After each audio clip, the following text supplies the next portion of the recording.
Hello student, कैसे हैं आप सब। तो आज हम पढ़ेंगे एमएस वर्ड में व्यू टैब के बारे में। तो आते हैं अपने कंप्यूटर स्क्रीन पे। ये है हमारा व्यू और ये है इसके सारे ऑप्शंस। व्यू का मतलब होता है देखना। तो हम जो अपना डॉक्यूमेंट बनाए रहते हैं या फिर पिक्चर जो एडिट किए रहते हैं उसको हम किस किस टाइप में देख सकते हैं, पढ़ सकते हैं, वो इस व्यू में हम पता करते हैं। ठीक है, तो आते हैं अपने पहले ऑप्शन पे। ये है हमारा रीड मोड। रीड मोड क्या होता है, उससे पहले हम यहाँ पे एक पैराग्राफ ले लेते हैं। तो देखिए इसकी स्पेसिंग ज़्यादा है तो हम इसको लेआउट में जाते हैं, मार्जिन में जाएंगे और नैरो कर देते हैं। नैरो करने पर ये पेज के थोड़े ऊपर में कर्सर आ जाता है। अब यहाँ पे हम इक्वल टू रैंड करते हैं और यहाँ पे हम कोई भी एक पैराग्राफ ले लेते हैं। ठीक है, यहाँ पे मैंने पैराग्राफ ले लिया।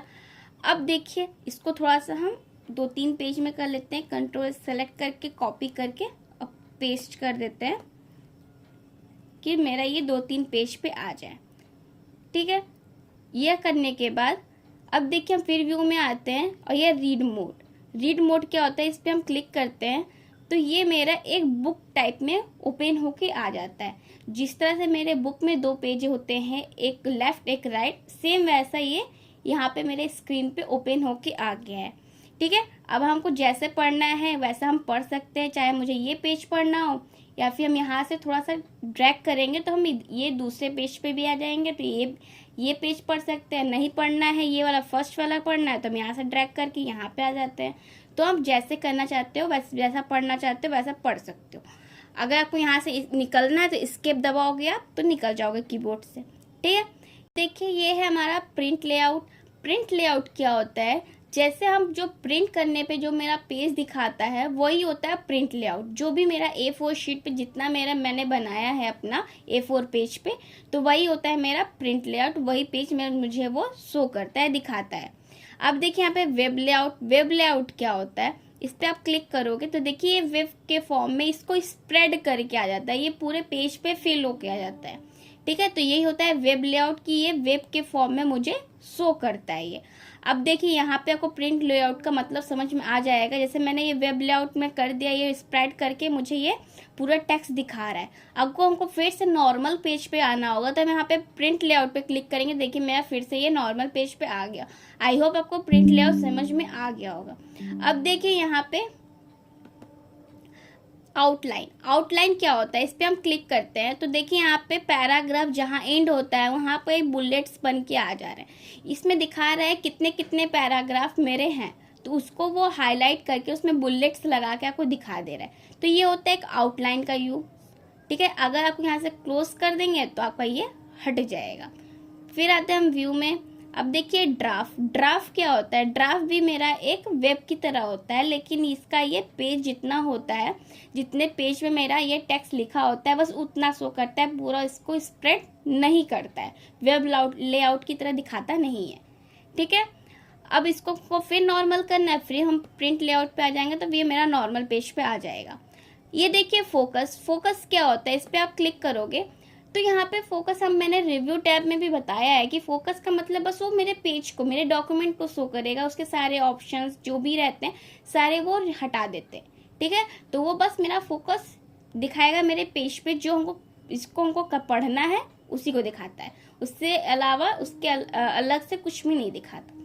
ठीक है, अब इसको हटाना है तो हम एस्केप कर देंगे कीबोर्ड से, वो हट जाएगा। अब देखिए इमर्सिव रीडर क्या होता है कि अगर मुझे डॉक्यूमेंट पढ़ने का मन ना कर रहा हो, मुझे टेक्स्ट पढ़ने का मन ना कर रहा हो, बस उसको सुनने का मन कर रहा हो, तो हम यहाँ पे रीडर का यूज कर सकते हैं। रीडर पे हम आप क्लिक करेंगे तो यहाँ से मेरा ये रीडर स्टार्ट हो जाएगा जब हम रीड अलाउ पे क्लिक करेंगे। ठीक है, तो जब यहाँ पे क्लिक करते हैं Video provides a powerful way to help you prove your point. When you click online video, you can paste in the embed code for the video you want to add. You can also type a keyword to search online for the video that best fits your document. To make your document look professionally produced, Word provides header, footer, cover page, and text box designs that complement each other. समझ में आ गया। Reader का मतलब क्या होता है, अगर मुझे कोई चीज पढ़ने का मन ना करे तो हम यहाँ पे रीडर का यूज करके उसको पढ़ सकते हैं, सुन सकते हैं। ठीक है, अगर इसको आप क्लोज करना चाहते हो तो यहाँ से क्लोज कर दोगे तो वो वापस अब अपने नॉर्मल पेज पे आ जाओगे। ठीक है, ये है वर्टिकल, जो मेरा वर्टिकल पेज होता है वही दिखाता है ये है side to side. Side to side का क्या मतलब है, जितने मेरे पेज होते हैं वो बुक के फॉर्म में साइड साइड कर देता है। जैसे मेरे एक पेज में मेरा इतना है और एक पेज पे मेरा इतना है, अगर मुझे दूसरा थर्ड पेज पे भी जाना हो तो एक बार मैं ऐसे इसको इधर से रूलर को खींचूंगी तो मेरा यहाँ पे वो साइड हो जाएगा, फिर मैं यहाँ पे इसको करूँगी फिर साइड हो जाएगा। तो ये हम बुक के टाइप में यहाँ पे इसको पलट के पढ़ सकते हैं। ठीक है, जैसे हम बुक को पलटते हैं सेम वैसा ये यहाँ पे है। ठीक है, इसको नॉर्मल करना है तो हम फिर से वर्टिकल कर देंगे तो ये नॉर्मल पेज पे आ जाएगा। अब देखिए रूलर क्या होता है, जो ये ऑप्शन है ना मेरा स्केल टाइप में बना रहता है, ये रूलर होता है। ठीक है, अगर आपको चाहिए तो रख सकते हो, नहीं चाहिए तो हटा सकते हो। तो मुझे कोई प्रॉब्लम नहीं है तो मैं रूलर को रख सकती हूँ। ग्रिड लाइन का क्या यूज हो रहा है, ग्रिड लाइन एक ग्राफ टाइप में बना रहता है। ग्राफ का यूज हम लोग मैथ में करते हैं, आप इसमें इसका यूज भी कर सकते हो जिस तरह से चाहिए, अगर नहीं तो ज्यादातर हम ग्राफ का यूज एक्सेल में भी करते हैं। ठीक है, तो यहाँ से आप ग्रिड लाइन को हटा सकते हो क्योंकि मुझे ज़्यादा MS वर्ड में ग्रिड लाइन का यूज़ नहीं होता है। नेविगेशन पेन क्या होता है, देखिए यहाँ पे मैंने रिव्यू टैब में भी बता दिया था, फिर से बताते हैं।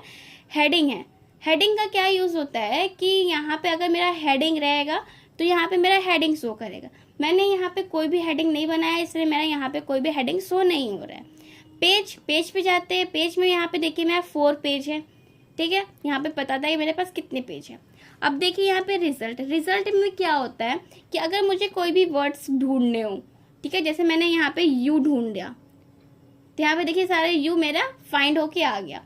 जो भी आप यहाँ पे लिखोगे सेम वही मेरा यहाँ पे ढूंढ के आ जाएगा कि वो हाईलाइट हो जाएगा कि कहाँ कहाँ मैंने यू लिखा है। ठीक है, अगर यहाँ पे मैंने इज लिख दिया तो मुझे वो दिखा देगा इज यहाँ पे है। ठीक है, और भी कहीं इज है तो वो भी दिखा देगा, क्योंकि इज मेरा बहुत कम लग रहा है तो मेरा यहाँ पे इज उतना ही दिखा रहा है। ठीक है, तो जो भी आपको वर्ड ढूंढने हो तो आप यहाँ पे जाके नेविगेशन पैन में रिजल्ट में जाके आप यहाँ पे जैसे वर्ड लिखोगे वैसे वो हाईलाइट करके आ जाएगा। ठीक है, ये आप समझ गए नेविगेशन पैन का मतलब। अब देखिए यहाँ पे जूम क्या होता है कि यहाँ पे आप कितने % पे जूम कर सकते हो अपने अकॉर्डिंग में, यहाँ पे परसेंटेज अपने अकॉर्डिंग भी आप जूम कर सकते हो। Page width, text width, whole page सारा आप देख सकते हो। जैसे हम 200 पे हम जूम करते हैं, देखिए मैं 200 पे जूम हो गया। आपको यहाँ देखना है तो देखिए यहाँ पे ये 200 पे जूम दिखा रहा है। ठीक है, अगर नॉर्मल करना है फिर हम 100 कर देंगे तो नॉर्मल आ जाएगा। 100 मेरा पेज जो रहता है डिफॉल्ट पेज की साइज। ठीक है, जूम में जाते हैं, पेज विड्थ करते हैं, पेज विड्थ भी हम कर देंगे तो देखिए मेरा ये पेज का विड्थ दिखाएगा कि मेरा पूरा ये डेस्कटॉप के अकॉर्डिंग इतना ये बड़ा दिखा रहा है। अब देखिए यहाँ पे है, नॉर्मल कर दिया। अब देखिए यहाँ पे टेक्स्ट विड्थ मतलब क्या होता है, टेक्स्ट का जो टाइप होता है, जो स्पेस होता है, जो उसका वो जूम होता है वो दिखाता है। ठीक है, अब देखिए इसको भी हम नॉर्मल कर दे रहे हैं, फिर जूम में जाते हैं। अब मुझे यहाँ पे हम डालते हैं, इसमें 300 नहीं है तो हम यहाँ पे 300% डाल देते हैं। ठीक है, अब देखिए मैं 300% में जूम हो गया, यहाँ देखिए यहाँ पे 300% शो हो रहा है। ठीक है, तो यहाँ अगर इसको नॉर्मल करना है तो अब यहाँ पे 100 पे कर दोगे तो ये नॉर्मल हो जाएगा। अब देखिए यहाँ पे 1 पेज, यहाँ पे 1 पेज करने का मतलब ये एक पेज को दिखाएगा वर्टिकली फॉर्म में। ठीक है, देखिए एक पेज को ये दिखा रहा है। अगर यहाँ पे मल्टीपल पेज कर देंगे तो जितना मेरा पेज है वो पूरा मल्टीपल पेज यहाँ पे मेरा शो होने लगेगा। ठीक है, अब यहाँ पे देखिए पेज की विड्थ मैंने बताया दिया है, उसमें जाके जूम में पेज की विड्थ मतलब वो डेस्कटॉप के अकॉर्डिंग उतने बड़े पेज में वो दिखा देता है। ठीक है, तो ये आपने समझ गया जूम है। अब इसको हमको नॉर्मल करना है तो फिर से हम 100% पे आएंगे तो ये हमारा नॉर्मल हो जाएगा। ये देखिए न्यू विंडो क्या होता है, जैसे मैंने यहाँ पे पहला डॉक्यूमेंट बनाया है, अगर यहाँ पे हम न्यू विंडो कर दिए तो देखिए दूसरा डॉक्यूमेंट दिखा दिया है। ठीक है, तो न्यू विंडो मतलब होता है वही उसी से रिलेटेड कॉपी बन जाती है। ठीक है, जैसे मैंने ये वाला बनाया उसके हमको सोचते हैं इसके भी कॉपी बन जाए, उसका भी एक अलग फोल्डर बन जाए, तो हम यहाँ से जाके न्यू विंडो कर देंगे तो वहां से वो अलग फोल्डर बन के आ जाएगा। ठीक है, अब देखिए यहाँ पे अरेंज ऑल पे हम क्लिक करते हैं तो देखिए मेरा 2 डॉक्यूमेंट खुला था, पहला डॉक्यूमेंट 1 और दूसरा डॉक्यूमेंट 2। तो देखिए यहाँ पे दोनों, ये मेरा जैसे भी हमको पढ़ना होगा आप यहाँ से जाके यहाँ पे पढ़ सकते हो, अरेंज कर सकते हो इसको। अगर इसको आपको थोड़ा इसको नीचे करना है तो नीचे भी कर सकते हो। अगर इसको आपको पहला वाला नहीं पढ़ के दूसरा वाला पढ़ना है तो अब इसको दूसरा वाला भी इसको उठा सकते हो, तो यहाँ से भी इसको पढ़ सकते हो। दोनों एक साइड फोल्डर को आप पढ़ सकते हो, ठीक है। अब इसको हमको कट कर देते हैं, इसको हम थोड़ा सा इसको यहाँ से मैक्सिमाइज कर देते हैं, तो ये मेरा पूरा फुल पेज पे आ जाएगा। अब देखिए स्प्लिट क्या होता है। स्प्लिट मतलब जैसे मैंने हम लोग फोन में 2 ऐप को ओपन करते हैं स्प्लिट करके, सेम वैसा ये होता है। स्प्लिट मतलब वो उसको हाफ में डिवाइड कर देता है। जैसे मुझे यहाँ पे साइन में गए, यहाँ से हमको स्प्लिट करना है, तो हम यहाँ से इस पे कर्सर यहाँ पे रख के इसको यहाँ से स्प्लिट कर दिया।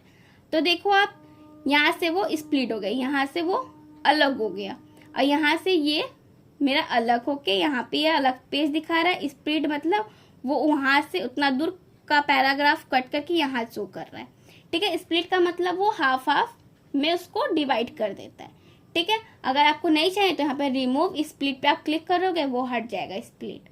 अब देखिए यहाँ पे स्विच विंडो में क्या है, यहाँ पे डॉक्यूमेंट 1 शो कर रहा है, ठीक है। अब यहाँ पे देखिए मेरा यहाँ पे भी डॉक्यूमेंट 1 शो कर रहा है, क्योंकि मैंने वो दूसरा वाला डॉक्यूमेंट मैंने वहां से कट कर दिया था, ठीक है।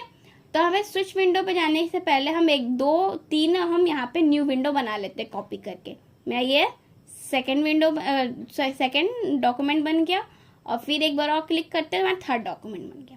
अब व्यू में आते हैं, स्विच विंडो पे क्लिक करते हैं, तो अब हमको जो भी यहाँ पे डॉक्यूमेंट चाहिए हम यहाँ से जाके ले सकते हैं। जैसे हमको पहला डॉक्यूमेंट चाहिए तो हम पहला डॉक्यूमेंट ले सकते हैं, 3rd, 2nd, 4th, जैसा हमको जो भी डॉक्यूमेंट हमको पढ़ना होगा हम यहाँ से जाके उसको पढ़ सकते हैं। जैसे मुझे 2nd डॉक्यूमेंट पढ़ना है तो 2nd डॉक्यूमेंट पे क्लिक करते हैं, तो हमारा 2nd डॉक्यूमेंट का फाइल ओपन हो जाता है, ठीक है। अब देखिए यहाँ पे साइड बाय साइड क्या होता है, इस पर हम क्लिक करते हैं। यहाँ पे देखिए पहला और तीसरा, मतलब मेरा ये 2nd वाला डॉक्यूमेंट ओपन है, इसलिए वो मुझे पहला और तीसरा दिखा रहा है, तो हमको 3rd वाला लेना है, और यहाँ पे ओके कर दिए। तो देखिए यहाँ मेरा 2nd डॉक्यूमेंट है और यहाँ पे मेरा 3rd डॉक्यूमेंट है, ठीक है। वो मुझसे पूछता है जो करंट मेरा फाइल ओपन है, और मुझे जो पढ़ना है उसमें से कौन सी फाइल ओपन करनी है वो वहाँ पे चूज कर सकते हो। अब यहाँ पे साइड बाय साइड वहाँ पे वो अलग अलग करके शो हो जाएगा। अब आप दोनों एक साथ उसको पढ़ सकते हो। जैसे मैंने इसको स्क्रॉल किया तो देखिए ये भी 2nd वाला भी मेरा स्क्रॉल हो रहा है, दोनों एक साथ ही स्क्रॉल हो रहा है। हम चाह रहे हैं कि बस मेरा 2nd डॉक्यूमेंट स्क्रॉल हो, 3rd डॉक्यूमेंट स्क्रॉल ना हो, क्योंकि मुझे बस ये पढ़ना है, ये नहीं पढ़ना। तो हम इसमें क्या जाते हैं, तो विंडो में जाएंगे, यहाँ पे जो सिंक्रोनस स्क्रॉलिंग है इस पर हम क्लिक करेंगे, इसको ऑफ कर देंगे। अब देखिए बस मेरा ये स्क्रॉल हो रहा है, ये स्क्रॉल नहीं हो रहा है। फिर हमको दोनों स्क्रॉल करने के लिए हम सिंक्रोनस स्क्रॉलिंग पे जाते हैं, इसको ऑन कर देंगे, तो देखिए दोनों स्क्रॉल होना स्टार्ट हो गया है, ठीक है। ये आप समझ गए हो। अब देखो, अब मुझे इसको फिर से नॉर्मल करना है, तो फिर विंडो में जाएंगे और व्यू साइड बाय साइड पे क्लिक करेंगे, तो फिर से ये मेरा नॉर्मल पेज पे आ जाएगा, ठीक है। और यहाँ पे आप समझ गए स्विच विंडो और सब ऑप्शंस के बारे में। अब ये देखिए माइक्रोस क्या होता है। माइक्रोस एक रिकॉर्डिंग होता है, जिससे हमें अपने स्टेप्स को रिकॉर्ड करके उसमें हम कोई शॉर्टकट देते हैं। जैसे हम यहाँ पे इंटर करते हैं और यहाँ माइक्रोस में जाते हैं। माइक्रोस में जाने के बाद यहाँ पे रिकॉर्ड माइक्रोस पे क्लिक करेंगे, तो यहाँ पे देखिए कीबोर्ड बन के आ गया है। इस कीबोर्ड पे हम क्लिक करते हैं तो यहाँ पे देखिए प्रेस न्यू शॉर्टकट की। अब हमको यहाँ पे कौन सा शॉर्टकट की देना है आप यहाँ पे दे सकते हो, जिससे वो रिकॉर्डिंग होना स्टार्ट हो। लेकिन आप वही शॉर्टकट की यूज दोगे यहाँ पे जो शॉर्टकट की कभी यूज नहीं हुई हो। जैसे मेरा Ctrl+S, Ctrl+C, Ctrl+X, Ctrl+V, Ctrl+D, Ctrl+U, Ctrl+M, Ctrl+N, ये सब मेरा यूज में आते हैं। तो ये सब आप मुझे नहीं दोगे, और भी बहुत सारे हैं जो यूज में आते हैं। ऐसा दो जो यूज में ना आता हो। तो हम यहाँ पे हम दे देते हैं शॉर्टकट Ctrl+Shift+N दे देते हैं, ठीक है। ये मैंने दे दिया। अब यहाँ से मैं असाइन करती हूँ और यहाँ पे क्लोज कर देते हैं, ठीक है। ये मेरा एक शॉर्टकट की बन गया कि जब रिकॉर्ड होने के बाद अगर मैं फिर उसको प्रेस करूँ तो जो मेरा रिकॉर्ड हुआ रहा है वो यहाँ पे शो होने लगे। तो ये देखिए मेरा रिकॉर्डिंग वाला ऑप्शन ऑन हो गया है। अब हम यहाँ लिखते हैं KM कंप्यूटर स्टडीज, लिख दिया ये, और मैंने यहाँ पे इंटर कर दिया। तो मेरा ये जो मेरा स्टेप था वो रिकॉर्ड कर लिया। अब हम यहाँ पे आते हैं माइक्रोस में और इसको स्टॉप रिकॉर्डिंग कर देते हैं। ठीक है, अब स्टॉप रिकॉर्डिंग कर दी। अब मुझे देखना है कि मैंने जो लिखा है क्या वो सच में रिकॉर्ड हुआ है या नहीं हुआ है। तो उसके लिए हम वहीं पे शॉर्टकट की जो मैंने वहाँ पे दिया था वो हम यहाँ पे टाइप करते हैं। तो मैंने क्या दिया था, Ctrl+Shift+N। तो देखिए मेरा यहाँ पे जो मैंने वहाँ पे रिकॉर्ड किया था वो यहाँ पे शो होने लगा। ठीक है, तो समझ गए हैं कि माइक्रोस में वीडियो का रिकॉर्डिंग का क्या मतलब होता है कि अगर मुझे जो चीज़ बार बार ना लिखनी हो उसको हम एक बार में ही शॉर्टकट करके रख ले कि अगर हम बाद में जब शॉर्टकट का यूज़ करें तो वो मेरा ऑटोमेटिक वहाँ पे शो करके आ जाए। इसलिए हम लोग रिकॉर्डिंग का यूज़ करते हैं अपने टाइम को बचाने के लिए, बार बार टाइप ना करना पड़े, बस डायरेक्ट मैं शॉर्टकट दबाऊँ और वो लिख के आ जाए। ठीक है, अब देखिए प्रॉपर्टीज क्या होता है। ये होता है मेरे जो डॉक्यूमेंट है उसके बारे में बताता है। यहाँ पे पेज बता रहा है, वर्ड्स, टोटल, टाइमिंग, टाइटल, ये सब बता रहा है। ठीक है, तो यही होता है मेरा प्रॉपर्टीज, ये मेरे डॉक्यूमेंट के बारे में बताता है। आई होप आपको समझ में आ गया होगा व्यू टैब के बारे में। Thank you for watching.